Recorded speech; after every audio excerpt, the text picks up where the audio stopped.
கருங்குழி கிராமத்தில் தாய்மார்களும் பிள்ளைகளும் இடுப்பு வலிக்க தண்ணீர் முள்ளுவது மிக ஒரு வருத்தத்துக்குரிய. அதுபோல் பல இடங்களில் தாய்மார்களும் பிள்ளைகளும் தண்ணீர் சுமந்து செல்கிறார். காரணம், அதாவது நிர்வாகத்திலே சரியான பணிகளை மேற்கொள்ள வேண்டும். எவ்வளோ பணம் அரசாங்கம் ஒதுக்குகிறது, செலவு செய்கிறார்கள். அப்படி இருக்கும்போது இந்த ஒரு நகராட்சியிலும் ஊராட்சியிலும் ரெடிமேடாக ஒரு மோட்டார் பம்ப் வச்சிடணும், சப்மர்சிபிள் மோட்டார் பம்ப் வச்சிடணும். அந்த மோட்டார் காயில் எரிந்து விட்டது என்று சொன்னால் அதுக்கு உடனடியாக மாற்று ஏற்பாடாக ஒன்று ரெடிமேடாக அவைலபிள் வச்சுருக்கணும்.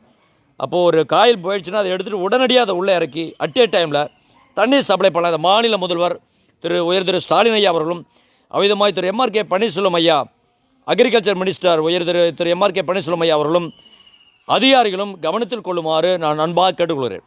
பொதுமக்களுக்கு நீங்கள் மேலும் சிறந்த பணி செய்ய காலையிலின் பிரார்த்தனையோடு கூடிய அந்த செய்தி உங்களுக்கு பயனுள்ளதாக இருக்கும் என்று நான் நம்புகிறேன்.